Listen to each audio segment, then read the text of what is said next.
We'll guide you through how to use Mailchimp to create and send your first email campaign. If you find this helpful, consider subscribing and liking the video. First, go to the Mailchimp website and log in to your account. Once you're in, look at the left-hand menu bar and click on Campaigns. This is where all the magic happens. To start a new campaign, click the Create Campaign button. You'll see several options like email, landing page, and social post, but for now, choose email. After clicking email, you'll be prompted to name your campaign. Make it something memorable so you can find it later. Next, you'll land on the Campaign Builder page. Here, you'll select your audience. Click on Add Recipients and choose a list of contacts you want to send your email to.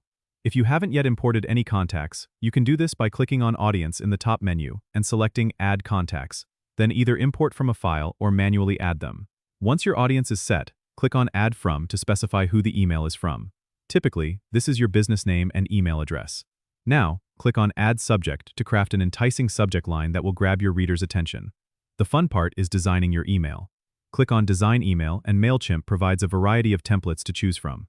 Pick one that suits your branding. You can customize the text, images, and layout by simply clicking on elements and editing them. Use the drag and drop feature to move things around if needed.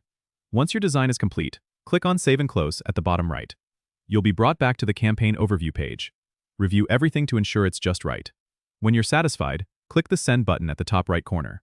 If you're not ready yet, you have the option to schedule it for later by clicking on the arrow next to Send Now. And that's it. You've just created and sent your first Mailchimp email campaign.